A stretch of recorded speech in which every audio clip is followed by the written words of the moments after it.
परावर्तन, reflection of light. आपको 10th class और 12th में भी पढ़ना है प्रकाश का परावर्तन फिजिक्स में। किसमें पढ़ना है? फिजिक्स में। और देखिए फिजिक्स में जब तक आप प्रकाश का परावर्तन नहीं पढ़ेंगे तब तक आपको समझ में नहीं आएगा। प्रकाश का परावर्तन, देखिए रिफ्लेक्शन ऑफ लाइट, प्रकाश कैसे परिवर्तित हो जाता है। जैसे मान लेते हैं कि बॉल बढ़ रहा है, आपका बल्ब इस पे पड़ रहा है, इस व्हाइट बोर्ड पे पड़ रहा है और व्हाइट बोर्ड से रिफ्लेक्शन हो रहा है, ठीक है ना। प्रकाश क्या हो रहा है? रिफ्लेक्शन हो रहा है। तो वही प्रकाश का रिफ्लेक्शन के बारे में पढ़ना है, परावर्तन के बारे में पढ़ना है, ठीक है ना। परावर्तन के बारे में पढ़ना है, रिफ्लेक्शन के बारे में पढ़ना है। जैसे प्रकाश कहीं से आ रही है और किसी वस्तु से टकराती है और वापस क्या हो जाती है? लौट जाती है। जैसे मान लेते हैं आप लोग गेंद फेंकते हैं, हाथ में गेंद होता है तो गेंद फेंकते हैं, तो जैसे यहाँ एक मान लेते हैं यहाँ पे गेंद फेंक रहे हैं, तो गेंद फेंकते तो फिर गेंद वापस आ जाता है। तो गेंद एक पदार्थ है, एक ठोस पदार्थ है, इसलिए आपको दिखाई देता है। लेकिन प्रकाश क्या होता है? अदृश्य होता है, वो दिखाई नहीं देता है। बिना हमारा आंख में, आंख प्रकाशीय पिंड है, प्रकाशीय चीज है, वस्तु है आंख, या अप्रकाशीय है, यानी आंख में प्रकाश खुद का नहीं होता है, ठीक है ना। आंख में खुद का प्रकाश नहीं होता है। आंख किसी चीज को, किसी प्रकाशित चीज से आंख में अपना क्या होता है? रेटिना में प्रतिबिंब बनता है, समझे ना। आंख में खुद का प्रकाश नहीं होता है। अगर आंख में प्रकाश होता तो अंधेरों में क्या करते हैं हम लोग? अंधेरों में देख लेते, नहीं तो अंधेरा में दिखाई देता है? नहीं दिखाई देता। इसलिए आंख को खुद का प्रकाश नहीं होता है, वह किसी प्रकाशित वस्तु से जब प्रकाश निकलता है और किसी वस्तु पर पड़ता है। जैसे मान लेते हैं कि ये रूम है, ये रूम है, इस रूम में जैसे मान लेते हैं रूम है आपका, जैसे ये रूम हो गया, इस रूम को इसमें लाइट लगा दिए, एक हम इन्हें यहाँ पे लाइट लगा दिया, यहाँ पे लाइट आपका बढ़ रहा है, तो लाइट अब इस रूम में है, तब जब जैसे इसको लाइट को ऑन करेंगे तो यहाँ से प्रकाश निकलेगा, निकलेगा ना प्रकाश। प्रकाश चारों तरफ फैल जाएगा और प्रकाश का किरण जो है, किरण निकलता है पहले, और किरण को समूह को किरण पुंज कहते हैं। पतला पतला किरण निकलता है, आपको दिखाई नहीं देता है, ठीक है ना। प्रकाश अदृश्य होता है, नॉन होता है, इसलिए दिखाई नहीं देता है, और इसमें प्रकाश निकलता है। और प्रकाश निकलने के बाद क्या होता है कि अब किसी वस्तु से टकराता है, टेबल से, रूम में रखा हुआ है टेबल, डेस्क, बेंच जो भी रखा है उसे टकराएगा और टकरा कर वापस आपके आंख के पास आता है, नहीं। और आंख से क्या होता है? आंख में वस्तु को दिखने का रेटिना में प्रतिबिंब बनने लगता है। तो यहाँ से अगर मान लेते हैं इसको ऑफ कर दिए, रूम में बटन को हम ऑफ कर दिए, ऑफ कर दिए तो प्रकाश नहीं है, तो प्रकाश नहीं है तो अब जब प्रकाश है ही नहीं तो रिफ्लेक्शन होगा भी नहीं, और रिफ्लेक्शन होगा नहीं तो क्या होगा? आपको दिखाई नहीं देगा। तो दिखाई नहीं देगा, कैसे दिखाई नहीं देगा? जैसे आप यहाँ अंधेरे रूम में रहते तो देख पाते हैं, जब तक कहीं से प्रकाश नहीं आता तब तक नहीं देख पाते हैं। तो वही होता है, जैसे मान लेते हैं यहाँ से हम बॉल मारे तो इस टेबल डेस्क पर पड़ गया प्रकाश, और डेस्क से क्या हो गया?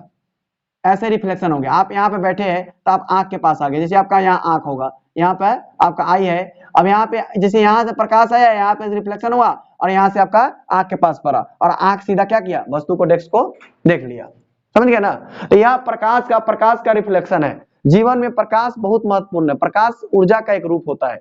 प्रकाश में ऊर्जा होता है, एनर्जी होता है। जब तक एनर्जी नहीं होगा किसी चीज में तो वो प्रकाशित नहीं होगा, जब तक वो ऊर्जवान नहीं होगा, गति नहीं कर पाएगा, मोशन नहीं हो पाएगा उसमें, ठीक है ना। तो ये 12th और मैट्रिक और इंटर वाले फिजिक्स के लिए बहुत इंपॉर्टेंट है समझना, क्योंकि ये बहुत जरूरी है। प्रकाश के बिना जीवन असंभव है।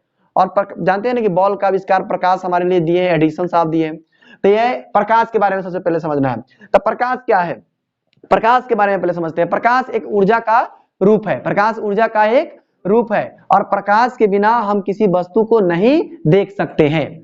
जब तक प्रकाश होगा तभी तक हम देख सकते हैं, जब प्रकाश नहीं होगा तो हम किसी वस्तु क्या कर सकते हैं? नहीं देख सकते हैं। तो यहाँ प्रकाश के बारे में समझना है। प्रकाश क्या करती है? सीधी रेखा में गमन करती है। प्रकाश किसी वस्तु को पड़ती है, प्रकाश यहाँ से निकल रही है, जैसे मान लेते हैं सूर्य है, या क्या है? सन है, नहीं सूर्य है, या सूर्य से क्या होगा? प्रकाश निकलेगा, यहाँ धरती पे क्या होगा? या धरती पे प्रकाश आएगा, देख लीजिए, ये जैसे मान लेते हैं ये सूर्य, प्रकाश आएगा, हम यहाँ पे खड़ा है, क्या है? यहाँ पे हम खड़ा है, देखिए यहाँ पे हम खड़ा है, तो हमारा यहाँ नेत्र है, यहाँ आंख है, ठीक है ना। तो प्रकाश यहाँ पे डायरेक्ट आंख में पड़ेगा, तो हमारा आंख में पड़ेगा तो रिफ्लेक्शन होगा।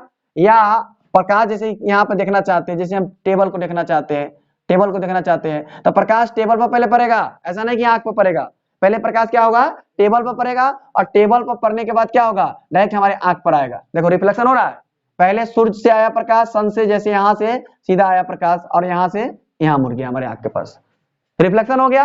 तो यहाँ हमारा अब इसको जैसे यहाँ से प्रकाश आया और यहाँ पे दिखाई दिया हमको, नहीं प्रकाश पहले यहाँ पे आया और यहाँ पे दिखाई दिया, तो यह प्रकाश का रिफ्लेक्शन हो रहा है, यानी परावर्तन हो रहा है। परावर्तन यानी चेंजिंग हो रहा है, एक स्थान से दूसरे स्थान क्या हो रहा है, चेंज हो रहा है। जैसे हम बॉल फेंकते हैं ना दीवार पर तो फिर वापस आ जाता है, उस तरह से तो वो पदार्थ है थोड़ा सा ठोस अवस्था में उसका क्या है, थोड़ा सा उसका स्ट्रक्चर जो बॉन्ड है थोड़ा सा क्रिस्टलीय है इसलिए दिखाई देता है, और इसका नहीं है इसलिए दिखाई नहीं देता। प्रकाश बहुत पतला होता है, अदृश्य होता है, इसलिए नहीं दिखाई देता है, ठीक है ना। लेकिन आप रात में लाइट का छाला देखें, लाइट का छाला मारते दिखाई दे देता है, लेकिन ऐसा ही दिन में नहीं दिखाई देता है। तो आप समझिए प्रकाश दिखाई देता है लेकिन देखने की स्थिति में दिखाई देगा, हर समय प्रकाश दिखाई नहीं देगा। तो यहाँ पे पहले प्रकाश आया, फिर यहाँ से रिफ्लेक्शन हुआ। इसको जब रिफ्लेक्शन होता है तो कोई ना कोई एंगल बनेगा, कौन बनेगा, तो यहाँ से रिफ्लेक्शन हुआ, रिफ्लेक्शन को क्या हुआ, किसी मनुष्य या किसी जानवर या किसी वस्तु की आंख पे गया, आंख पे हमारे आंख पे आया, जानवर की आंख पे आया, किसी की आंख पे आया, और हमारा वस्तु देखना शुरू हो गया। तो जब तक इसमें ऊर्जा नहीं होगा तो प्रकाश आएगा नहीं। तो प्रकाश ऊर्जा का क्या है, एक रूप है। यह जो आपका है टॉपिक है, नहीं इतना टॉपिक पढ़ना, इस टॉपिक में गहन अध्ययन करना है, समझना है कि प्रकाश के बारे में। तो प्रकाश के बारे में समझ गए कि प्रकाश ऊर्जा का एक रूप है, और प्रकाश हमेशा क्या होता है, सीधी रेखा में गमन करती है, यानी गमन माने आती है, नहीं प्रकाश सीधी रेखा में क्या होती है, गमन करती है। प्रकाश सीधी रेखा में आती है और वह क्या होती है, रिफ्लेक्शन हो जाती है, यानी परिवर्तन हो जाती है किसी वस्तु पर टकराने के बाद। इसी नियम को हम प्रकाश का परिवर्तन कहते हैं। और प्रकाश का परिवर्तन किसे कहते हैं, किसी माध्यम से आ रही प्रकाश, किसी भी माध्यम से, माध्यम सूर्य हो सकता है, माध्यम टॉर्च हो सकता है, माध्यम बल्ब हो सकता है, ठीक है ना। किसी भी माध्यम से आ रही प्रकाश की किरण और किसी वस्तु पर पड़ने के बाद वापस टकरा कर लौट जाती है, नहीं पड़ने के बाद टकरा कर लौट जाती है, उसे क्या कहते हैं, प्रकाश का परावर्तन कहते हैं, रिफ्लेक्शन कहते हैं। समझ में आ गया। जैसे मान लेते हैं कि हम बल्ब आया, बल्ब घर में जला दिए हमने, और प्रकाश क्या हुआ, टेबल से, डेस्क से, बेंच से टकराकर हमारे आंखों तक आ गई या किसी दूसरे वस्तु तक पहुंच गई, तो उसे क्या कहते हैं, आपस टकराकर लौटने की क्रिया को प्रकाश का परावर्तन कहते हैं। और प्रकाश ऊर्जा का एक रूप होता है। प्रकाश के बारे में समझ गए। देखिए तो प्रकाश या ऊर्जा का रूप होता है जिसे अंग्रेजी में लाइट कहते हैं, ठीक है। और फैक्ट्स है, इसका मुख्य तत्व सब समझना है आपको, ठीक है। और उसके बाद ये प्रकाश और उसके स्रोत। देखिए प्रकाश और उसके स्रोत, प्रकाश, ये तो प्रकाश का रिफ्लेक्शन समझ गए, प्रकाश भी समझ गए, प्रकाश सीधी रेखा में गमन करती है, और प्रकाश सीधी रेखा में गमन करती है। प्रकाश ऊर्जा है, ऊर्जा का एक रूप है, नहीं प्रकाश किरण के, प्रकाश से एक किरण निकलती है, और बहुत अधिक अगर किरण निकलने लगे, लगातार किरण निकलने लगे, छारा जैसे एकदम अधिक निकलने लगे, तो उसको किरण पुंज कहते हैं। नहीं एक किरण से तो कुछ होगा नहीं, नहीं ना। एक घर एक छड़ से बना सकते हैं, नहीं बना सकते हैं, आपको बहुत अधिक छड़ लगाना पड़ेगा तभी तो घर का निर्माण होगा। उस तरह से प्रकाश का एक किरण से आप कुछ नहीं देख सकते, बहुत कम हुआ, नहीं। लेकिन जैसे और अधिक अगर किरण निकलता है, जैसे घर में हम सोए रहते हैं गर्मी के दिनों में, तो थोड़ा सा कहीं से अगर लीक रहता है, फूटा हुआ रहता है, देखते हैं ना एकदम छारा आता है प्रकाश का लाइट डायरेक्ट, तो उसमें भी हजारों लाखों किरण पुंज है, नहीं लाखों किरण है, रे है उसमें, एक रे से नहीं होता है, उसमें रे का समूह है, यानी रे के समूह को किरण पुंज कहते हैं। तो प्रकाश समझ गए सीधी रेखा में हमेशा चलता है, जब रिफ्लेक्शन करता है तो मुड़ जाता है, नहीं मुड़ जाता है। तो वही हुआ प्रकाश का। और प्रकाश का, प्रकाश और उसके स्रोत। ठीक है, प्रकाश हम ऐसा कारक है जो हमें किसी वस्तु को देखने और दिखाने में सहायक करता है, ये भी हो जाएगा, ठीक है। प्रकाश एक ऐसा कारक है, प्रकाश एक ऐसा कारक, एक वस्तु है, प्रकाश एक ऐसा चीज है, एनर्जी है, जिसको हम किसी को देखने में और दिखाने में, देखने और दिखाने में क्या करते हैं, सहायता पहुंचाता है, उसे हम प्रकाश कहते हैं। प्रकाश किसे कहते हैं, प्रकाश एक ऐसा कारक है, प्रकाश एक ऐसा ऊर्जा है जो किसी वस्तु को देखने और दिखाने में सहायता करे, उसे क्या कहते हैं, प्रकाश कहते हैं। 10th क्लास वाले एकदम 100% याद हो जाएगा, ठीक है ना।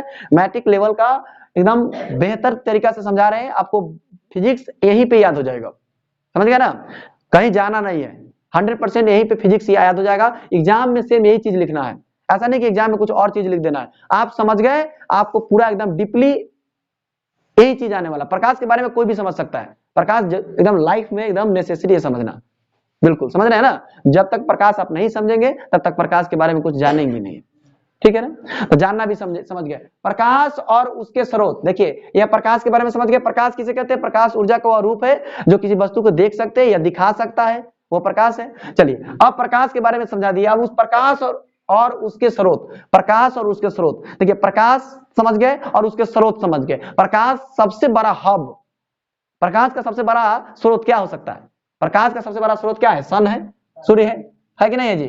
प्रकाश का सबसे बड़ा स्रोत क्या है, सूर्य है।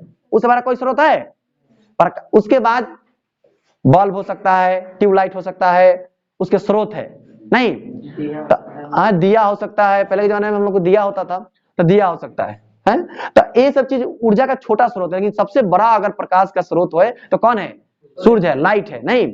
अच्छा प्रकाश के बारे में, प्रकाश की चाल, कितना किलोमीटर प्रति सेकेंड है? 3 लाख किलोमीटर प्रति सेकेंड है। ठीक है, प्रकाश और ऊर्जा उसके स्रोत समझ गए। अच्छा, उसके बाद प्रदीप्त और अप्रदीप्त वस्तु। चलिए प्रदीप्त और अप्रदीप्त वस्तु के बारे में समझाएंगे। प्रदीप्त, देखिए प्रदीप्त क्या होता है? प्रदीप्त, प्रदीप्त, प्रदीप्त, अप्रदीप्त। जैसे अ के मतलब हिंदी में आप लोगों को समझाए थे कि नहीं होता है। कहीं कहीं हिंदी शब्दार्थ में अ का मतलब नहीं होता है। क्या होता है? नहीं होता है। अ का मतलब नहीं होता। जैसे हमने मान लिया कि समान, समान मतलब बराबर, इक्वल, और असमान मतलब बराबर नहीं। ठीक है, तो यहां से प्रदीप्त समझिए और अप्रदीप्त समझिए। ठीक है, तो प्रदीप्त के बारे में समझाते हैं पहले। प्रदीप्त वस्तु, प्रदीप्त वस्तुएं होती है सभी चीजें। प्रदीप्त वस्तुएं, प्रदीप्त वस्तु क्या है? प्रदीप्त वस्तु क्या है? जिसे प्रकाश उत्सर्जित होता है, निकलता है, नहीं, उसे क्या कहते हैं? प्रदीप्त वस्तु। बताइए, चांद प्रदीप्त है कि अप्रदीप्त है? चांद, चांद अप्रदीप्त है। चांद के पास अपना प्रकाश नहीं है, वह सूर्य के प्रकाश से प्रकाशित होता है। पृथ्वी के पास अपना प्रकाश है? नहीं है, पृथ्वी के पास भी अपना प्रकाश नहीं है, वह सूर्य के प्रकाश से भी प्रकाशित होता है। तो यह पृथ्वी एक पदार्थ के रूप में है, बड़ा सा पदार्थ है, छोटा पदार्थ लो या बड़ा पदार्थ हो, पदार्थ तो पदार्थ है, मैटर है। तो अब यहाँ से जो पृथ्वी है बहुत बड़ी पदार्थ है, जिसमें हम लोग जीवन यापन करते हैं, जीते हैं, नहीं जीते हैं। तो ये पृथ्वी के पास अपना प्रकाश नहीं है, चांद के पास भी नहीं है, मंगल के पास भी नहीं है ना, इस सब के पास अपना प्रकाश नहीं है, यह दूसरे के सूर्य के प्रकाश से प्रकाशित होता है। तो जिसके पास अपना प्रकाश नहीं हो वह अप्रदीप्त पिंड, अप्रदीप्त वस्तु, और जिसके पास अपना प्रकाश हो, खुद का अपना प्रकाश हो, उसे क्या कहते हैं? प्रदीप्त। तो सन के पास अपना, सूर्य के पास अपना क्या है?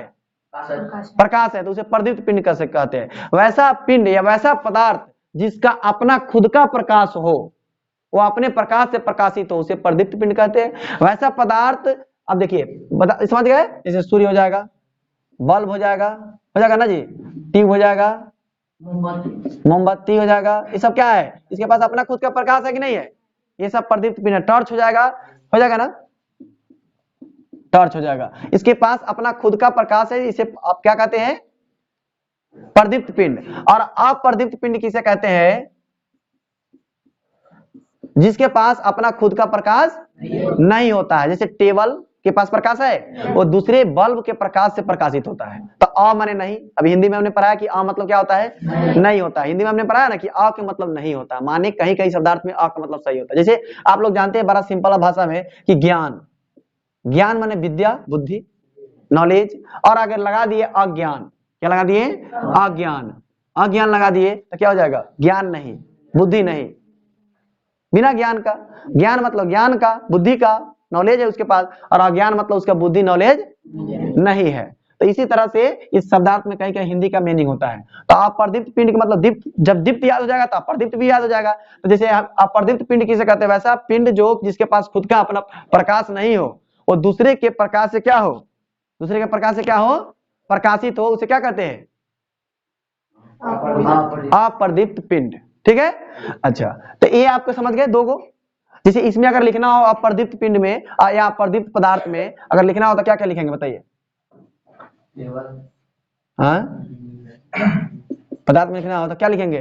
टेबल, डेस्क, बेंच, पुस्तक, कुर्सी, ये सब लिख लेंगे ना। समझ गए? दो टॉपिक भी आपका समझा दिए। चलिए अगला देखते हैं। प्रकाश की किरण, किरण, प्रकाश के पास अपना खुद का क्या होता है? किरण होता है। और प्रकाश क्या है? एक एनर्जी का रूप है, ऊर्जा का रूप है।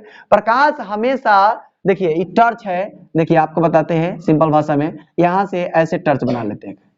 यहाँ पे एक टॉर्च का बल्ब है, छोटा सा बल्ब होता है ना टॉर्च में जी, यहाँ से स्विच है, स्विच जैसे भी हम ऑन करते हैं, स्विच जैसे ऑन करते हैं, देखिए ये पढ़ा रहे हैं, प्रकाश की किरण पढ़ा रहे हैं, ठीक है ना, प्रकाश की क्या पढ़ा रहे हैं? प्रकाश की किरण पढ़ाया जा रहा है। तो प्रकाश यहाँ से जैसे स्विच को मैंने ऑन किया ना, तो स्विच ऑन किया तो यहाँ से प्रकाश क्या होता है? निकलना शुरू कर देता है।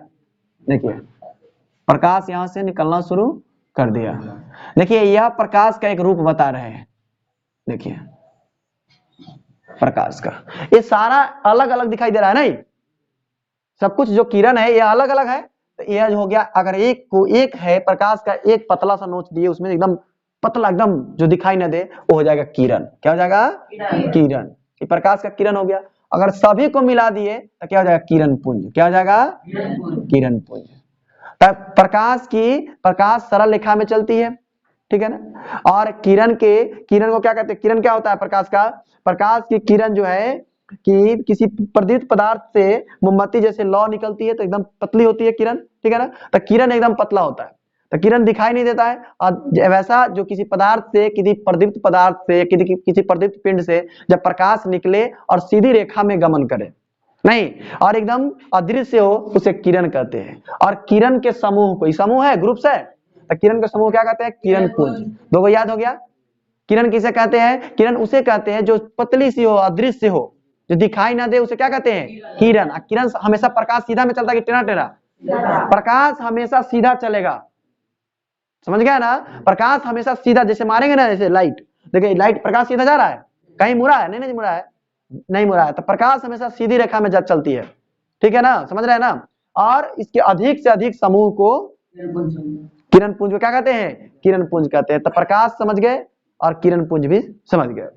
अब आता है पारदर्शी, पारभासी, अपारदर्शी। हमने अभी हिंदी के बाद बताया कि पारदर्शी, पारभासी, और ये आप समझ गए, जिसको मिटा देते हैं। चलिए यहां देखिए, उसके बाद में टॉपिक है पारदर्शी। क्या है, पारदर्शी, टॉपिक नंबर है पारदर्शी। अब देखिए किरण जो है, किरण के बारे में थोड़ा सा और बता देते हैं। किरण जो है, किरण 3 प्रकार के होते हैं। एक समानांतर किरण पुंज, समानांतर के मतलब देखिए यहां से प्रकाश जो है सीधा जाएगी, देख रहे हैं ना, एक सीधा सीधा प्रकाश जाती है, इसको कहते हैं समानांतर किरण पुंज। समान समान दूरी में किरण क्या होगी, अपना रास्ता गमन करेगी, चलेगी, तो इसको समानांतर, समानांतर जा रहा है तो यह हो जाएगा समानांतर किरण पुंज, समानांतर किरण पुंज, समानांतर किरण पुंज। वैसी किरण पुंज जो समान दूरी पर सीधी रेखा में गमन करे उसे समानांतर किरण पुंज कहते हैं। एक और होती है अभिसारी किरण पुंज, अभिसारी किरण पुंज। जैसे मान लेते हैं अभिसारी, देखिए जैसे पूरा यहाँ पे एक मान लेते हैं एक पॉइंट है, ठीक है, और यहाँ पे सब जगह से प्रकाश आया, सभी जगह से प्रकाश आया, देख लीजिए आ रहा है प्रकाश, आ रहा है, हर जगह से प्रकाश आ रहा है। अब प्रकाश हमेशा सीधा चलेगा कि उल्टा चलेगा, सीधा चलेगा। तब हर जगह से प्रकाश आया और जाके एगो बिंदु पर मिल गया, ठीक है, प्रकाश इस तरह से चल रहा है, डायरेक्शन इधर है, ठीक है ना। तो अभिसारी, देख लो यहां से समझो, अभिसारी यानी अभिसारी का मतलब होता है कि सभी जगह से आके अभी हो गया, तुरंत एक जगह मिल जाए, नहीं एक जगह मिल जाना। तो अभिसारी यानी सारा चीज एक जगह आके मिल जाए, अभी आओ ना कहता है, तुरंत आओ, एक जगह आओ, नहीं। तो अभिसारी, तो अभिसारी हो गया मतलब हर जगह से जाकर एगो बिंदु पर मिल जाए, उसे प्रकाश का अभिसारी किरण पुंज कहते हैं। याद हो जाएगा। वैसी किरण पुंज जो अनेक बिंदु से या हर दिशाओं से चलकर एक बिंदु पर मिल जाए, एगो बिंदु है ही, बोले ना पॉइंट है, एक बिंदु पर मिल जाए उसे क्या कहते हैं, अभिसारी किरण पुंज। अभी आके मिल जाओ, देखते जैसे झगड़ा उड़ा होता है गांव देहात में, देखता है ना, ए अभी आओ जल्दी, कहता है ना, सभी लोग आके एक जगह मिल जाता है। कोनो पचमकड़ी है, कोनो भंडार है, कहीं दूर दूर रहता है ना, रहता लोग, तो एक ही जगह आके क्या हुआ, मिल गया, झगड़ा स्टार्ट, जरा बड़ा जोर से झगड़ा हुआ, नहीं।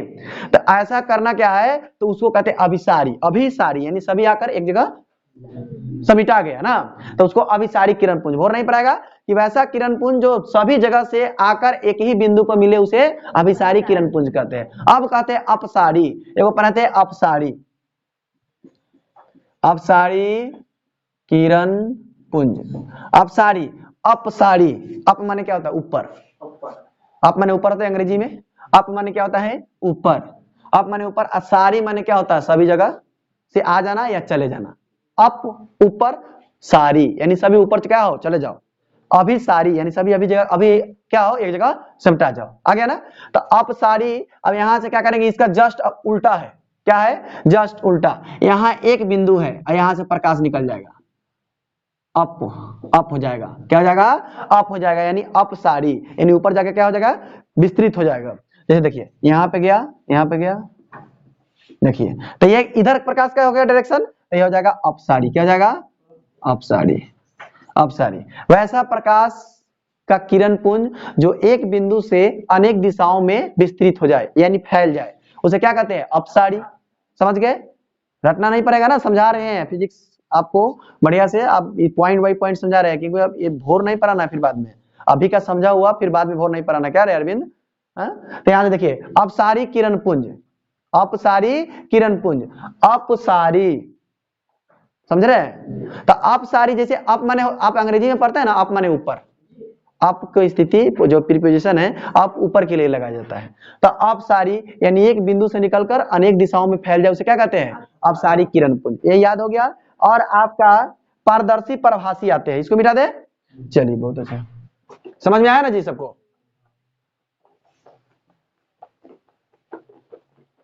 इसके बाद देखिए बहुत सिंपल सा है, ये जो पॉइंट है, पॉइंट बताते, ये तो समझा दिए सब ना।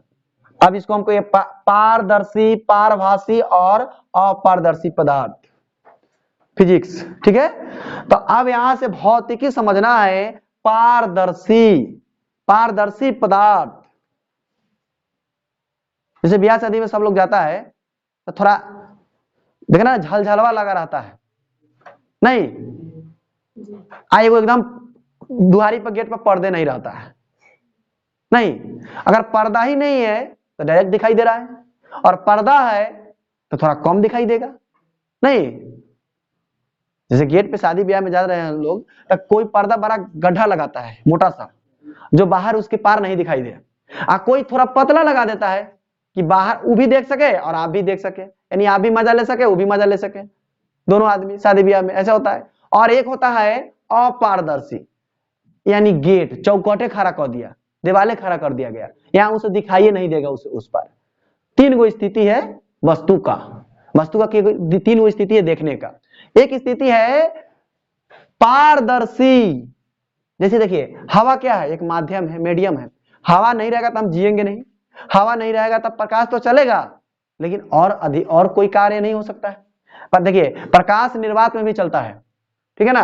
प्रकाश क्या चलता है? निर्वात में भी चलता है। प्रकाश के लिए हवा की आवश्यकता नहीं है, लेकिन हमारे लिए है कि नहीं है? अगर हमारे पास हवा नहीं रहता मर जाएंगे ना, ठीक है ना? तो हवा चाहिए कि नहीं चाहिए? तो हमें हवा चाहिए, हमारे पास हवा नहीं होगा तो मर जाएंगे, लेकिन प्रकाश को हवा नहीं चाहिए, वो बिना हवा के भी चलेगा। इस कमरे से अगर पूरा हवा निकाल देंगे, ठीक है ना, तो उसमें अगर लाइट टॉर्च बारेंगे, नहीं बारना शुरू करेंगे, तो टॉर्च से क्या होगा? प्रकाश चलेगा, समझ रहे हैं ना? लेकिन आवाज नहीं चलेगा, ध्वनि नहीं चलेगा, याद रखिएगा। बिना हवा का ध्वनि का गमन नहीं होता है, ध्वनि यानी चलता नहीं है। कमरे में अगर हवा नहीं है तो आप बोलेंगे ना, किसी को नहीं सुनाएगा, कितना झगड़ा होगा वहां हवा ना रहे तो आदमी कितना भी बोले, कितना भी साउंड ले, नहीं सुनाएगा, अगला उसको नहीं सुनाएगा, बिना एयर का कहीं नहीं सुनाएगा। तो माध्यम होना चाहिए ध्वनि के लिए। ध्वनि माने जानते? आवाज। आवाज के लिए क्या चाहिए? किसी न किसी चीज का माध्यम चाहिए। हम बोल रहे हैं ना, तो आपको कैसे सुना रहा है पता है? ऐसे नहीं सुना रहा है, यहाँ पे एयर है, हवा है, और हवा से टकराकर आपके पास आवाज कान तक जा रहा है, नहीं। हम बोल रहे हैं तभी सुना रहा है, मैंने हवा के माध्यम, मीडियम यहाँ एयर है, अगर मीडियम एयर ना होता, एयर निकाल देंगे तो आपके पास कितना भी हम बोलेंगे लेकिन आपको सुनाई नहीं देगा। लेकिन प्रकाश के लिए वो कार्य नहीं होता है, समझ गए बात? तो प्रकाश बिना एयर का भी चल सकता है, लेकिन आवाज बिना एयर का नहीं चलेगा। देखते हैं ना गांव देहात में कभी कभी आंधी आता है, तो जिसे पूरब से आंधी आ रहा है तो पूरब से लोग चिल्लाएगा तो बहुत दूर तक सुनाता है, अपना हाई स्कूल तक चला जाता है सुनाकर, नहीं। लोग जल्दी घर में छुप जाता है कि आंधी आ रहा है, नहीं। लेकिन अगर कोई लोग पश्चिम से बोले और उधर जिस तरह से हवा आ रहा है उसके विपरीत दिशा में बोले, अपोजिट साइड में, तो आवाज उसका नहीं जाएगा, कितना चिल्लाएगा तो नहीं सुनाएगा। ये हम ये देखे हैं, कभी कभी आंधी में हम पकड़ा जाते थे बचपन में, तो ये सब चीज देखे कि इधर उधर से हवा आ रहा है, इधर से बोल रहे हैं कि आइए आइए, तभी नहीं सुना रहा है, लेकिन उधर से जो बोल रहा है तुरंत आ जा रहा है हवा। तो ये हवा एक माध्यम हुआ बोलने का, तो उसी से हवा से ना हमारा आवाज आ रहा है। लेकिन प्रकाश ऐसा कोई स्थिति नहीं करता है, वो हवा में चलेगा, आंधियों में चलेगा, नहीं हवा रहेगा फिर भी चलेगा, तूफान रहेगा फिर भी चलेगा, भूकंप आएगा फिर भी चलेगा, वो प्रकाश, समझ रहे हैं ना? लेकिन ये आपका ये नहीं चलेगा, समझ रहे हैं बात? समझ गए? तो अब यहां देखिए पारदर्शी, पारभासी और अपारदर्शी। पारदर्शी पदार्थ किसे कहते हैं? जिसे आर पार आसानी से देखा जा सकता है। जैसे एक प्लेन शीशा ले लेते हैं, तो शीशा ले लेते हैं, यहाँ शीशा के आर पार हम देख सकते हैं, देख सकते हैं ना, शीशा के आर पर देख सकते हैं ना। अगर पीछे हम उसको रंग देंगे, रंजित कर देंगे तो नहीं देख सकते हैं, कलर चला देंगे तो। अगर प्लेन शीशा रहेगा तो हम देख सकते हैं कि नहीं देख सकते हैं।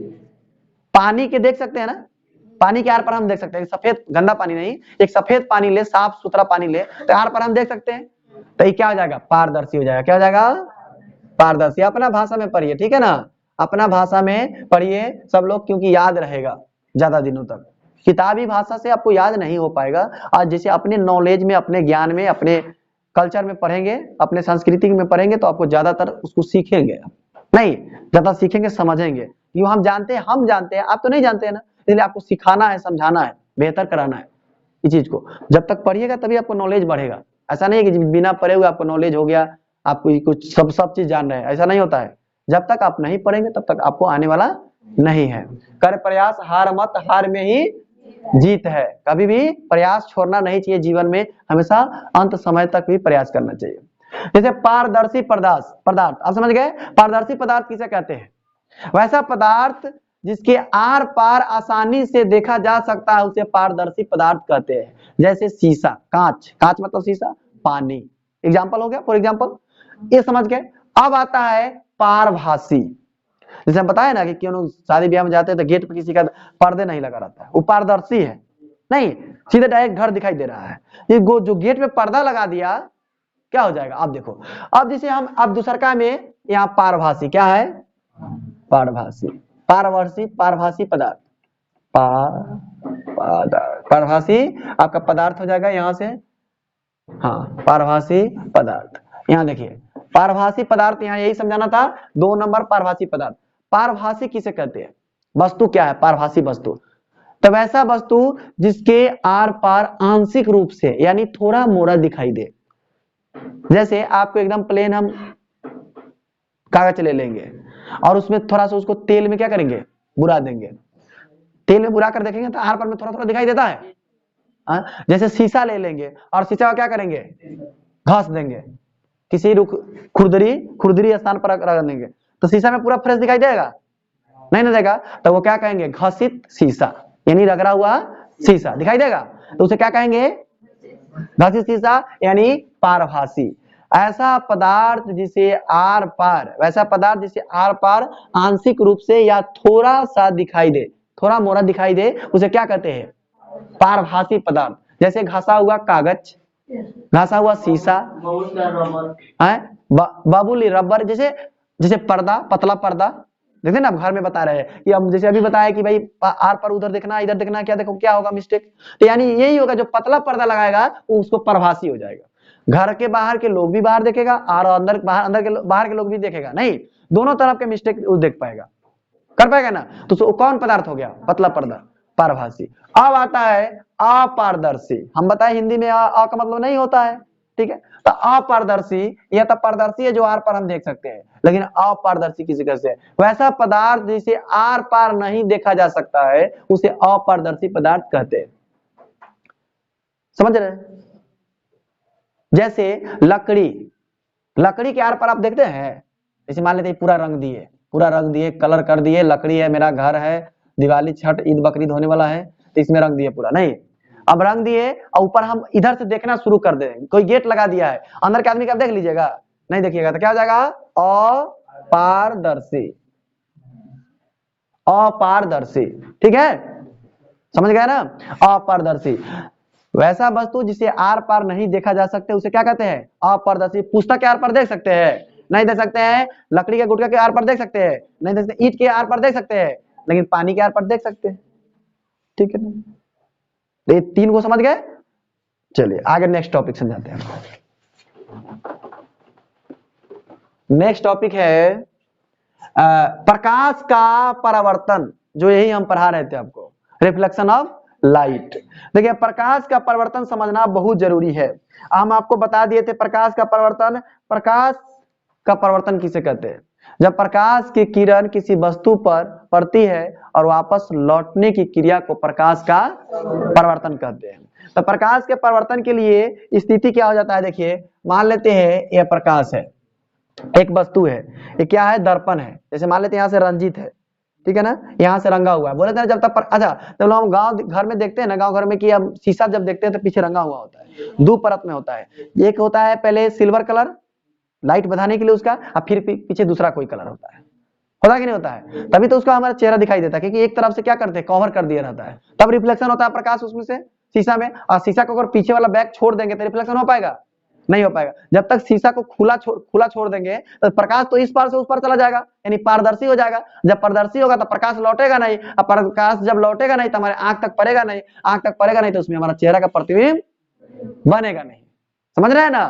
तो इसलिए जब हम तो प्रतिबिंब बनेगा नहीं तो हमारा चेहरा दिखाई नहीं देगा, इसलिए उसको रंग देते हैं, पीछे से तो प्रकाश दिखाई देते हैं। वही शीशा का रंग रहे, देखिए ये शीशा का एक स्लेब है, ठीक है ना, पतला सा, इसको हम रंग दिए पीछे से। देखिए अब इसको रिफ्लेक्शन ऑफ लाइट समझा रहे हैं इसी पे।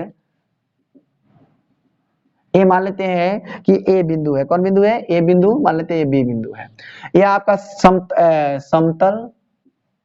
समतल ग्लास शीशा है, मान लेते हैं समतल शीशा है, ठीक है ना, समतल शीशा है। और आप यहाँ से समतल दर्पण, इसको दर्पण लिखिए, दर्पण माने जान भी करते, दर्पण लिख देते हैं, अब दर्पण बन गया ना। इसको पीछे गैप कर दिया तो क्या बन गया? दर्पण बन गया। तो अब यहाँ से आपका ए जो हम एक बिंदु लेते हैं यहाँ पे, जैसे मान लेते हैं टॉर्च का बिंदु ले लेते हैं, जैसे यहाँ से हम टॉर्च बनना शुरू किए, ठीक है जी। देखिए यहाँ पे टॉर्च पहले पड़ेगा, जहाँ पे टॉर्च ज्यादा पड़ेगा वहां पे दिखाई देगा ना, थोड़ा सा टॉर्च का ज्यादा जहाँ पे किरण पड़ेगा, किरण पुंज पड़ेगा, लाइट जहाँ पे ज्यादा पड़ेगा तो वहां दिखाई देगा। इसलिए इसको कहते हैं आपतन बिंदु। क्या कहते हैं? आपतन बिंदु। इसको हम ओ ले लेते हैं, क्या लेते हैं? ओ। इसका नाम है आपतन बिंदु। जहां प्रकाश का पूरा ज्यादा प्रकाश का किरण पुंज पड़े उसको क्या कहते हैं? आपतन बिंदु। तो अब यहाँ से प्रकाश का हो गया, और जैसे में आपतित किरण, जैसे यहाँ से कोई प्रकाश हम दे रहे हैं, ठीक, आपतित माने आने वाली, आपतित आने माने आपतित आने वाली किरण। देखिए तो ये हो जाएगा आपका आपतित किरण, आपतित किरण।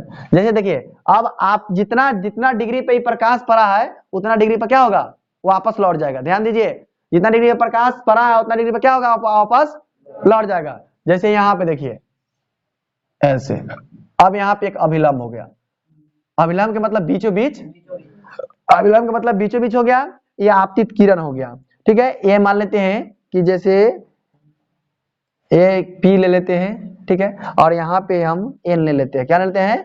एन ले लेते हैं। और यहाँ पे जैसे हम बी ले लेते हैं, क्या ले लेते हैं? बी ले लेते हैं। फिर यहाँ से या आपतन कोण, जैसे एक कोण बनेगा ना जी, एंगल बनेगा, तो ये आपतन कोण को हम आई से दर्शाते हैं और आर से दर्शाते हैं, ठीक है। आपतन कोण है, क्या है? आपतन कोण। आपतन कोण इसका कौन सा कोण हो जाएगा? परावर्तन कोण, परावर्तन कोण, परावर्तन कोण हो जाएगा। और देखिए प्रकाश ऐसे गया, देखिए दर्पण पे ध्यान दीजिएगा, प्रकाश इधर से सीधा गया और इधर से क्या हो गया? रिफ्लेक्शन हो गया। तो देखिए इधर डायरेक्शन ऐसे देना है, समझ रहे हैं ना? डायरेक्शन इस तरह से देना है और इस तरह देना है, तो यह जाएगा आपतित किरण, आने वाली किरण। ये क्या हो जाएगा? जाने वाली किरण, तब परावर्तित किरण हो जाएगा, परावर्तित किरण, परावर्तित किरण। यही प्रकाश का रिफ्लेक्शन ऑफ लाइट है। प्रकाश ऐसे ही रिफ्लेक्शन होता है, ठीक है ना, प्रकाश इसी प्रकार से रिफ्लेक्शन होता है। समझ गए कि यह है एक समतल दर्पण ले लेते हैं, और इसका एक समझाने के लिए बता रहे हैं, प्रकाश अब किसी चीज से रिफ्लेक्शन हो सकता है, ठीक है ना, प्रकाश कहीं भी रिफ्लेक्शन हो सकता है, ईंट पत्थर कहीं भी चीज प्रकाश रिफ्लेक्शन हो सकता है, प्रकाश हर चीज से रिफ्लेक्शन होता है। लेकिन एक आपका एक रूल बता रहे हैं, नियम। जैसे समतल दर्पण में ए और बी, जैसे मान लेते हैं, और बी है, इसे ले लो, इसको बी तो ही है। अब यहाँ से आपतित किरण, तो आने वाली किरण, देखिए आप कहेंगे आपतित किरण किसे कहते हैं? किसी समतल दर्पण पर आने वाली किरण को क्या कहते हैं? आपतित किरण। या किसी समतल दर्पण पर या किसी दर्पण पर या किसी पदार्थ पर पड़ने वाली किरण को आपतित किरण कहते हैं। और किसी दर्पण पर पड़कर वापस लौटने वाली किरण को क्या कहते हैं? परावर्तित किरण। लौट रही है, परावर्तित किरण। और आपतित किरण और परावर्तित किरण के बीच में बने अभिलंब को क्या कहते हैं? अभिलंब कहते हैं। आपतित किरण और परावर्तित किरण के बीच में बने लंब को क्या कहते हैं? अभिलंब। तो इसका नाम हो गया अभिलंब। क्या हो गया? अभिलंब। समझ गए? ये हो गया आपका अभिलंब, यह प्रकाश का। और आपतित किरण भी समझा दिया, अभिलंब भी समझ दिया। आपतन कोण और परावर्तन कोण आपस में क्या होते हैं? बराबर होते हैं। कोण आई बराबर क्या होगा? कोण आर। आपतन कोण और परतन कोण आपस में बराबर होगा। याद रखिएगा कि आपतन कोण और परतन कोण आपस में क्या होगा, बराबर होगा। तो ये आपका रिफ्लेक्शन ऑफ लाइट में इतना ही पढ़ना। देखिए सब समझा दिए हम, दर्पण कैसे बनता है, आपतित किरण किसे कहते हैं, अभिलंब किसे कहते हैं, और अभिलंब किसे कहते हैं, लंब किसे कहते हैं, परावर्तित किरण किसे कहते हैं, और आपतन कोण किसे कहते हैं, परावर्तन कोण किसे, सब समझा दिए ना। हाँ, अब आपका ये भी टॉपिक प्रकाश का परिवर्तन खत्म हो गया। प्रतिबिंब, प्रतिबिंब अब एक लास्ट टॉपिक परिवर्तन समझा दिए, और एक है प्रतिबिंब। क्या है प्रतिबिंब, परिवर्तन, प्रकाश का परिवर्तन।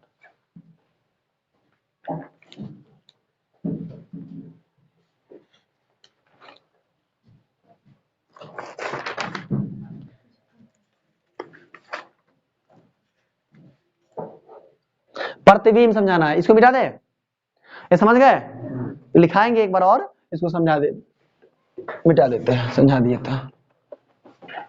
पहले जो लिखना है लिख लेंगे, इसके बाद देखिए प्रतिबिंब, इमेज, अंग्रेजी में क्या कहते हैं उसको, इमेज। हमारे आंख में भी इमेज बनता है, नहीं, कैमरा में भी इमेज बनता है, मोबाइल में भी इमेज बनता है, हर जगह इमेज बनता है। यानी फोटो, फोटो को हम कहते हैं ना, इमेजेस से ना फोटो बनता है। तो हमारे आंख में भी रेटिना पर इमेज बनता है। तो आपका इमेज कैसे बनेगा, इमेज किसे कहते हैं, यानी प्रतिबिंब क्या है, प्रतिबिंब उसको है किसी बिंदु स्रोत से आती हुई प्रकाश की किरण दर्पण से परिवर्तन के बाद जिस बिंदु पर मिलती है या जिस बिंदु से आती हुई प्रतीत होती है, उसे उस बिंदु स्रोत का प्रतिबिंब कहते हैं। ठीक है ना। प्रतिबिंब ज्ञात करना है तो किसी बिंदु से आती हुई प्रकाश की किरण, ठीक है। जैसे मान लेते हैं कि हमको प्रतिबिंब बनाना है, तो प्रतिबिंब बनाने के लिए क्या करेंगे हम, जैसे एक समतल दर्पण ले लेते हैं, यहाँ पे देख लीजिए, समतल दर्पण ले लिए, यहाँ से समतल दर्पण को जैसे इधर से रंजित है, यानी परिवर्तन किधर होगा, इधर होगा। चलिए, इधर से रंगा हुआ उधर परिवर्तन होगा, उधर से कहां से होगा, इधर रंगा हुआ उधर परिवर्तन नहीं होता है, कम होता है, कम होता है, लेकिन ज्यादा रिफ्लेक्शन तो इधर होगा। चलिए, तो यहाँ से जैसे हम यहाँ से एक वस्तु ले लेते हैं, क्या है, एक वस्तु ले लेते हैं, और यहाँ से एक वस्तु है OM, एक वस्तु ले लेते हैं, और यहाँ पे एक रिफ्लेक्शन करा देते हैं। यहाँ से जैसे देखिए रिफ्लेक्शन कैसे हो रहा है, यहाँ से प्रतिबिंब भी बनेगा कैसे, अब यहाँ से यह प्रकाश रिफ्लेक्शन हो जाएगा, यहाँ से जैसे प्रकाश आ रहा है ना जी, प्रकाश यहाँ से यहाँ पे पड़ रहा है, ठीक, यहाँ से यहाँ पर प्रकाश पड़ रहा है, और यहाँ पे ये अभिलंब हो जाएगा, ये अभिलंब हो जाएगा। अभिलंब तो हम ए ले लेते हैं, जैसे तब बताइए, आपतन कोण और परतन कोण आपस में बराबर होता है कि क्या होते हैं, आपतन कोण परतन कोण आपस में बराबर होते हैं, और यहाँ पे ये हो गया। अब जैसे देखिए यहाँ से वास्तविक किरण आया, वास्तविक मतलब छाया नहीं, ओरिजिनल छारा जैसे नहीं, तब वास्तविक किरण आया और वास्तविक रिफ्लेक्शन हो गया। अब इस दर्पण मोटा थोड़ा होता है ना, तो दर्पण के अंदर कैसे प्रतिबिंब बनेगा, देखिए, तो दर्पण के अंदर क्या होगा प्रतिबिंब, अब इसका जो छाया होगा दर्पण में पड़ेगा वस्तु का, और इसका जो है रिफ्लेक्शन पीछे पड़ेगा दर्पण पे, अंदर में नहीं। तो यहाँ पे आपका ये क्या हो गया, आपका यहाँ पे यह आर कोण बना है, आर कोण के बराबर है, यहाँ आर कोण है ना, तो ये आर कोण के बराबर है। तो ये आपका ये जो हो गया है, ए ले लेते हैं, तो यही हो गया आपका क्या हो गया, प्रतिबिंब। क्या हो गया, प्रतिबिंब, यही हो गया प्रतिबिंब, प्रतिबिंब बन गया।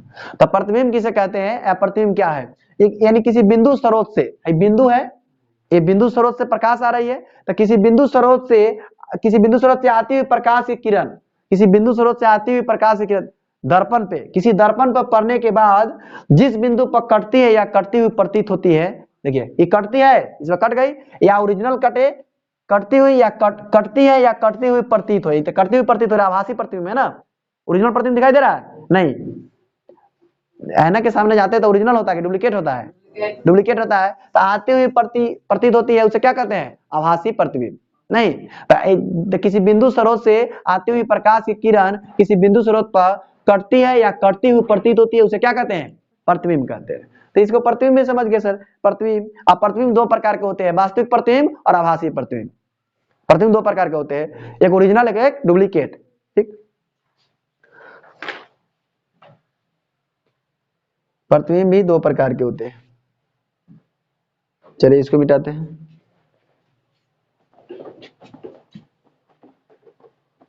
प्रतिबिंब दो प्रकार के होते हैं। उसके बाद में प्रतिबिंब में है कोई वस्तु, हाँ, इसके बाद में क्या प्रतिबिंब हो गया, समतल दर्पण द्वारा बना प्रतिबिंब का बनना। समतल दर्पण में प्रतिबिंब किस प्रकार से बनता है, समतल दर्पण के द्वारा बने प्रतिबिंब को बनना, समतल दर्पण। समतल दर्पण में अभी हमने समझाया कि समतल दर्पण में किस प्रकार का प्रतिबिंब बनता है, ठीक है ना। कोई वस्तु, हाँ समतल दर्पण में कोई वस्तु, देखिए कोई वस्तु है जितना दूरी पर होगा उतना पीछे उसका प्रतिबिंब बनेगा, ठीक है ना। कोई वस्तु समतल दर्पण से जितनी आगे होगी उसका प्रतिबिंब दर्पण से उतना पीछे बनेगा। मान लेते हैं यहाँ दर्पण है, ठीक है, वस्तु 2 मीटर आगे है तो प्रतिबिंब 2 मीटर पीछे बनेगा, समझ गए समतल दर्पण में प्रतिबिंब बनना, तो ये भी आप समझ गए। गोलीय दर्पण देखिए, गोलीय दर्पण ऐसे होता है, इस प्रकार से गोलीय दर्पण होता है। गोलीय दर्पण हो गया, तो ये तो आपका जैसे गोलीय दर्पण हो गया, तो ये देखिए गोलीय दर्पण। अब यहां से इधर रंग दिए, देखिए इधर से रंग दिए तो प्रकाश का परावर्तन किधर होगा, इधर होगा। तो ये अवतल दर्पण है कि उत्तल दर्पण हो गया, अवतल, ढसा हुआ है ना। तो अब इसको कौन दर्पण कहेंगे, इसको अवतल दर्पण, अवतल दर्पण। चलिए अवतल दर्पण कहेंगे। गोलीय दर्पण उस दर्पण को कहते हैं जिसकी परावर्तक सतह किसी खोखले गोले का एक भाग होता है। जैसे देखिए ये खोखले गोले का ना भाग है, ये खोखला मतलब जानते हैं बीच गेंद क्या है, खोखला ही क्या है, खोखला है, उसको एक शेप को काट देंगे, इधर देखते हैं ना चिकना सा रहता है। तो गोलीय दर्पण किसे कहते हैं, गोलीय दर्पण उस पदार्थ को कहते हैं या उस दर्पण को कहते हैं किसी पदार्थ के किसी खोखले गोले का एक भाग होता है, नहीं किसी खोखले गोले का क्या होता है, एक भाग होता है। तो इसको हम देखिए, अब यहाँ से दर्पण खोखले गोलीय दर्पण भी कई प्रकार के होते हैं, 2 प्रकार के, गोलीय दर्पण और सॉरी उत्तल दर्पण और अवतल दर्पण। तो ये आपका कौन सा दर्पण है, अवतल दर्पण। तो अवतल दर्पण किसे कहते हैं, वैसा दर्पण जो किनारे की अपेक्षा बीच में अधिक ढसा हो, देख रहा है किनारे में की अपेक्षा बीच में ज्यादा ढसा हुआ है, तब ऐसा दर्पण जो किनारे की अपेक्षा बीच में ज्यादा ढसा हुआ उसे कौन दर्पण कहते हैं, अवतल दर्पण। ठीक, तो अवतल दर्पण समझ गए। और एक बार होता है जैसे उत्तल दर्पण, इसी दर्पण को पलट देते हैं, इधर से रंग देंगे, क्या करेंगे, इधर से रंग देंगे। तो आप देखिए इसको बोलेंगे उत्तल दर्पण, क्या बोलेंगे, उत्तल दर्पण, समझ गए। उत्तल दर्पण किसे कहते हैं, वैसा दर्पण जो किनारे की अपेक्षा बीच में ज्यादा क्या हो, उभरा हो, बीच में क्या हो, उभरा हो यानी उठा हुआ हो। वैसा दर्पण जो किनारे की अपेक्षा बीच में ज्यादा उभरा हुआ हो उसे उत्तल, उत्तल माने उभरा, उठल ना, वैसा दर्पण जो किनारे की अपेक्षा बीच में ज्यादा उभरा हुआ उसे उत्तल दर्पण कहते हैं। ठीक है, उत्तल दर्पण और अवतल दर्पण समझ गए।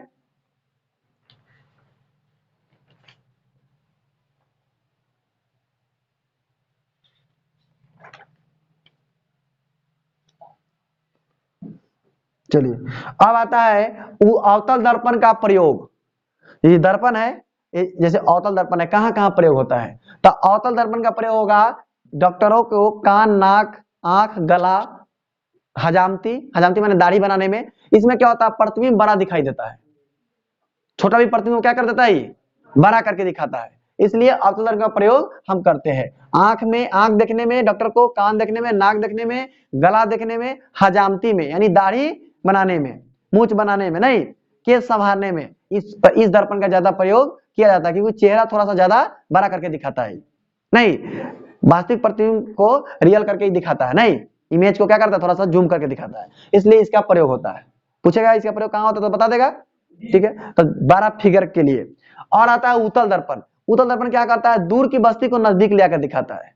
तो बताइए उत्तल दर्पण क्या होता है, गाड़ी के साइड मिरर में यानी बगल में लगा जाता है, तो गाड़ी के साइड मिरर में इसलिए लगाया जाता है कि जैसे दूर से कोई व्यक्ति आ रहा है तो उसको क्या करेगा, नजदीक में लाकर दिखाएगा। तो गाड़ी के साइड मिरर में इसको लगाया जाता है, गाड़ी के हेडलाइट में लगाया जाता है, नहीं समझे कि नहीं समझे, यानी दूर की वस्तु को ये नजदीक करके फैलाएगा, नहीं तो कहिएगा कि उत्तल दर्पण का प्रयोग हो जाएगा, उत्तल दर्पण का प्रयोग हो जाएगा गाड़ी के साइड मिरर में, गाड़ी के साइड मिरर में, और अवतल दर्पण का हजामती में और कान, नाक, गला देखने में। ठीक है, ये दोनों प्रयोग समझ गए, उत्तल दर्पण और अवतल दर्पण का प्रयोग समझ गए, गोलीय दर्पण समझ गए, अवतल दर्पण उत्तल दर्पण का दोनों का प्रयोग समझ गए। और आवर्धन लास्ट में आता है सर आपका आवर्धन टॉपिक। आवर्धन किसे कहते हैं, आवर्धन जैसे मान लेते हैं आप फोटो आपके पास गैलरी में होता है, फोन में होता है, तो उसको जूम कर देते हैं, नहीं ऐसे इतना बड़ा फोटो होता है उसको जूम करके बड़ा कर देते हैं, तो उसी को आवर्धन कहते हैं। प्रतिबिंब को, ये प्रतिबिंब की ऊंचाई और वस्तु की ऊंचाई के अनुपात को आवर्धन कहते हैं। प्रतिबिंब की ऊंचाई और वस्तु की ऊंचाई, मान लेते हैं ये जैसे यहाँ पे फिगर बनेगा कोई, मान लेते हैं वस्तु इतना बड़ा है, ठीक है ना, वस्तु इतना बड़ा है और प्रतिबिंब इसका नीचे अगर इतना बड़ा बन गया, इतना बड़ा बन गया, मान लेते ये 2 मीटर है और ये 4 मीटर प्रतिबिंब बन गया, तो इसका अनुपात क्या होगा? 2:4। तो इसी को आवर्धन कहेंगे। वस्तु छोटा था, प्रतिबिंब बड़ा बन गया, तो प्रतिबिंब बड़ा बन गया तो 2 मीटर और 4 मीटर। वस्तु की ऊंचाई के अनुपात और प्रतिबिंब की ऊंचाई के अनुपात और वस्तु की ऊंचाई के अनुपात को क्या कहते हैं? आवर्धन। क्या कहते हैं? आवर्धन। आवर्धन को यह फॉर्मूला होता है आवर्धन के, m बराबर h डैश यानी वस्तु की ऊंचाई बटे प्रतिबिंब की ऊंचाई। प्रतिबिंब की ऊंचाई और वस्तु की ऊंचाई का अनुपात यानी प्रतिबिंब की ऊंचाई बटे वस्तु की ऊंचाई। h डैश क्या हो जाएगा? प्रतिबिंब की ऊंचाई, और m क्या हो जाएगा? h क्या हो जाएगा? वस्तु की ऊंचाई। यानी प्रतिबिंब की ऊंचाई और वस्तु की ऊंचाई के अनुपात को आवर्धन कहते हैं। चलिए ये आप समझ गए। और जो भी चीज, अब यहां से एक आता है दर्पण सूत्र। दर्पण सूत्र देखिए, एक दर्पण सूत्र सभी पढ़ा दिए, तो दर्पण में सूत्र में क्या आ जाएगा कि दर्पण सूत्र में आ जाएगा 1/v + 1/u बराबर 1/a। यह दर्पण सूत्र हो जाएगा। नहीं, v प्रतिबिंब की दूरी, u वस्तु की दूरी और f क्या हो जाएगा? फोकस दूरी। दर्पण सूत्र हो गया। ठीक है,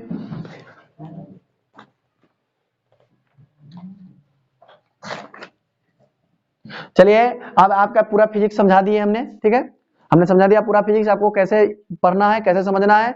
और आपको आशा करता हूं कि अगर समझ में आया होगा तो मैं वीडियो को सब्सक्राइब कीजिए, लाइक कीजिए, क्योंकि पूरा चैप्टर आपका फिजिक्स का पढ़ाया जाएगा इस पे। भौतिकी का 10 और 10+2 के लिए फिजिक्स का ऑलरेडी इसी भाषा में एकदम आपको समझाया जाएगा बढ़िया से। और पढ़ने के लिए लाइक और सब्सक्राइब कीजिए, वीडियो को शेयर भी कीजिए। धन्यवाद।